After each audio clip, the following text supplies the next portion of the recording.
Hey everybody, Tekking here, and I just hit 150,000 subscribers! Yeah! Aw, man, you know what that means. It's time for a special video. It's time for an amazing video. I hope you're all wearing helmets because you're about ready to get your minds blown! But you all already read the video title and you saw the thumbnail, so you know you're not getting that. No, today is going to be a video that I want to talk about, something that I've wanted to look at for a while now, and that is my boy Chojiro Sasakibe's Bankai. Now, you might be saying to me, "Oh, Matt, why would you even bother making a video about this? About a character so insignificant, a character that barely got any screen time in Bleach? I could probably count all the times that Chojiro has been relevant to the story on one hand, actually only on two fingers.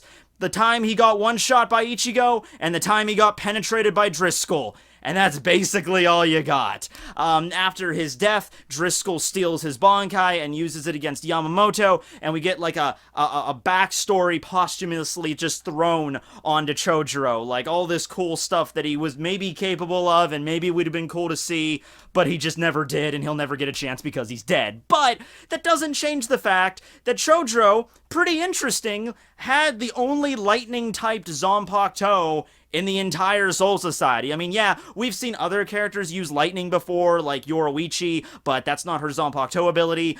We've seen Candace Catnip, Stern Ritter T, she had the ability to control electricity and stuff, but never a Zanpakuto that was focused around the free manipulation of electricity or lightning strikes. That was Chojiro, and I usually tend to gravitate toward characters in manga and anime that use electricity. I think that's always like a really cool ability to have. That's like one of my most favorite like elemental abilities that you can use in manga and anime.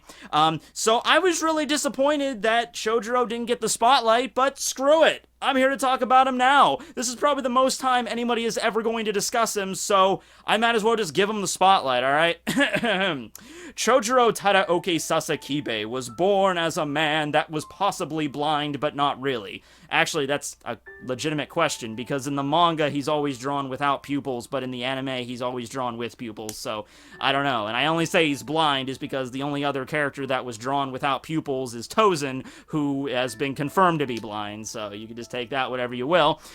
He basically was a loiterer around Yamamoto's school when Yamamoto was very young. This is at least 2,000 years before the start of the story, because when Driscoll was using Chojiro's Bankai, he stated that he hasn't used it in over 2,000 years, so this is a long-ass time ago. This is even before, like, the first invasion of the Vandenreich into the Soul Society, right? He was just loitering around Yamamoto's, like, school, stating that, I want to be your right arm, and then Yamamoto's like, well, then join my school, and if you, rise through the ranks and become an instructor, then you will be my right arm. And then Chojiro's logic to this was basically like, no, I don't want to be a wannabe. I don't want to just pretend to be your disciple. I want to be somebody that can do things that you can't do, without actually trying to get stronger through your method. He basically didn't want to be a clone or a copy of Yamamoto. He wanted to be somebody that was strong in his own right, but also dedicated himself to Yamamoto. I don't know, the logic was screwy. Even Yamamoto stated that logic was fucking screwy. But anyway, he was very fiercely loyal to Yamamoto, which makes sense considering that part of his name means the loyal son, and so he decided to train his Bankai and fight against Yamamoto, because Yamamoto told him, come back here, young boy, come back here, you little boy, once you've mastered Bankai. He leaves for a month, comes back, has learned Bankai, uses it against Yamamoto. He didn't manage to beat him, of course, because even back then, Yamamoto was still just, leagues and above beyond every other Soul Reaper. But the attack from his Bankai, Kokujo Gonryu Riku, was enough to damage Yamamoto that gave him the second scar across his head that made, like, the cross-shaped scar, which he took his name to mean Genryusai. So, after that point, Chojiro began to work tirelessly to fine-tune and improve his Bankai. He apparently worked on it until, like, it was, like, completely mastered, but he never used it. He never used it in all the history of the Soul Society. It was apparently, even mastered before, Kyoraku and Ukitake were even born. According to the records, Chojiro had even mastered it before this, but I guess outside that one time that he was training with Yamamoto, and maybe other times for training, he was never, engaged in battle with his Bankai. He never used it. Up until his death, when he attempted to use it against Driscoll, and I guess Driscoll just stole it. And that's how, they found out that the Bankai could be sealed or stolen in some way. They didn't know it could be stolen yet. They can only know it would be sealed or couldn't be used by the Soul Reapers. That's how dangerous the Vandenreich were. But yeah, so then he dies.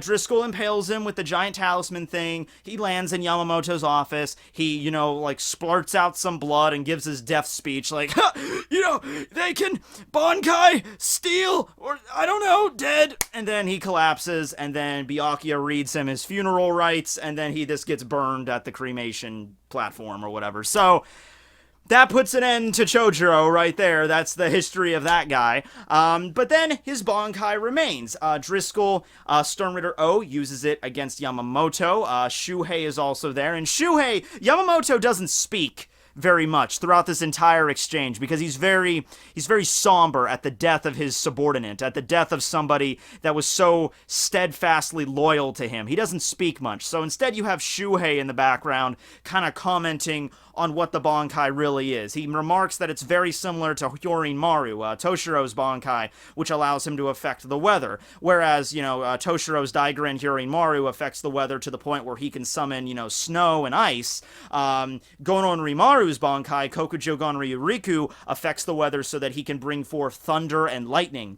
Specifically, an entire, blimp or, spherical thing of lightning appears behind him, and, these pillars shoot down, and then it's by directing his hands, very similar to the way Byakuya controls his Bankai, Senbon Sakura Kageyoshi. By moving the hands, you can control these lightning strikes as if they were your own sword swings or something. And since it was mastered by Chojiro, you'd think that he would be able to use these electrical strikes very directly, very accurately, to the point where maybe he could just boom, boom, boom, boom, but just random lightning strikes everywhere. Of course, Driscoll was not as experienced at using his Bankai, and Yamamoto even remarks this, that the Bankai that Chojiro had fine-tuned for so many centuries and millennia was not this weak, and then just, freaking burns off Driscoll's face, wham wham boo-hoo. So, let's talk about some things that he could have done with it that might have been cool. Well, first, let's talk about why he didn't use it. I think it's very easy just to kind of, shoo Chojiro under the rug as, he was just this character. He didn't care about anything. He would have used his Bankai against the Espada. He would have used his Bankai against Aizen. Why didn't he do that if he was so badass? I think what it really came down to, and what Chojiro stated to Yamamoto all those freaking years ago, was that, he wanted to be, the right-hand man to Yamamoto. He wanted to be the one that could do the things that Yamamoto couldn't do. His place and his position was to be a subordinate.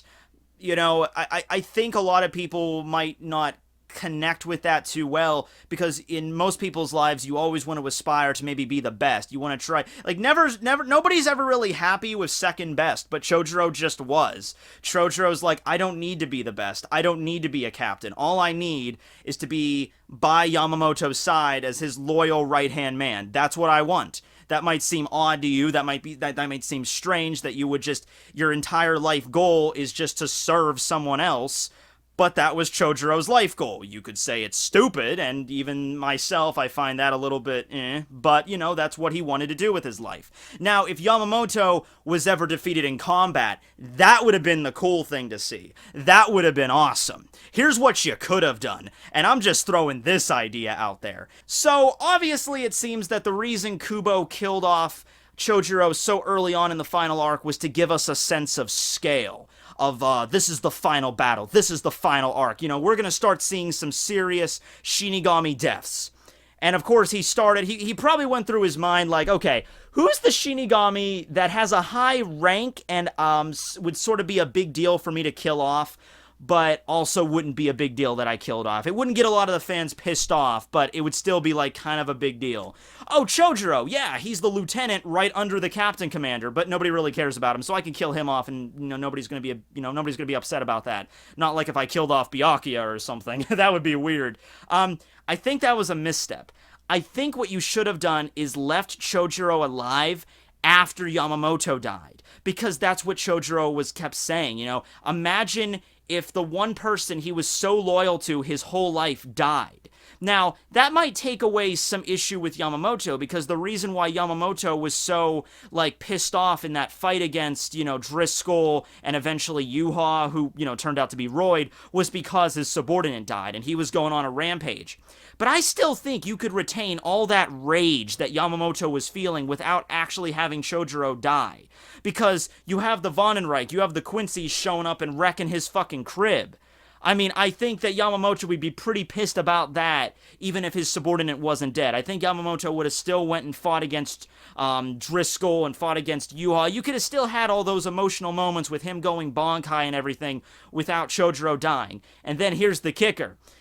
Yuha shows up to kill Yamamoto, he succeeds, and then it's Chojiro that's left over, and Chojiro can go and try to get his revenge. That would make a little bit more sense, because, we already kind of saw Yamamoto what he could do.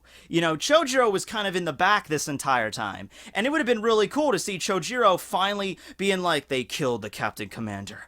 As my position as his loyal subordinate and right hand, I will make sure that those villainous scum are none of them live to see tomorrow, and he unsheaths Gonorimaru and he goes off on a fucking warpath, and then he reveals that, oh man, I had this badass Bankai this whole time, and I honed it for 2,000 years, and I could totally see him getting in battle with like a Stern Ritter or something, and the Stern Ritter being like, whatever, you're insignificant, you're nothing, nobody cares about you, shing, dead, and then you could have him die. You could still have Chojiro die, because, you still have, Shunsui, that becomes the captain commander. Oh, hey, that's another idea. Instead of, obviously I don't see Chojiro wanting to become the next captain commander, because that's just not what his thing is, but instead of Okikiba, remember Okikiba, who was like the third seat of the first division that nobody cared about? Instead of him becoming the co-lieutenant, have Shunsui still become the captain commander, and then Nanao and Chojiro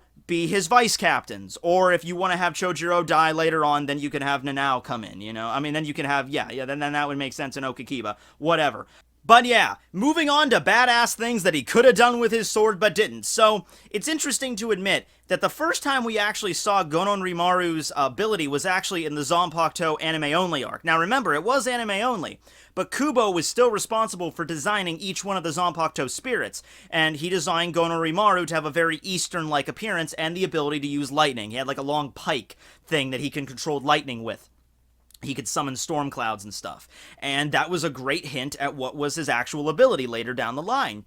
So that's when his first ability was shown, but we saw Gonorimaru do a bunch of cool stuff with it. We saw him channeling lightning into his pike and summoning storm clouds with like ninjutsu or some shit. You could have had that ability with Gonorimaru. Whenever Chojiro used his Shikai, it went into like a rapier kind of style, which befitted Chojiro, who had a much more Western fascination than an Eastern fascination, which is a kind of maybe a dichotomy between not only the Soul Society, because the Soul Society is obviously based out of, feudal Japan, but also between his Zanpakuto spirit and himself, liking different aspects of culture. That would have been interesting. Hell, we don't even find that out, I think, in the main continuity of the story. It's all like side chapters and Shinigami Cup Goldens, where we find out that Chojiro had like an obsession with like other cultures, but whatever. Anyway, you could assume that going into that rapier form, he could use like electricity. He could channel electricity into his sword and swing it around. Hell, you'd think even going into his Bankai, he would have the ability to electrically charge objects.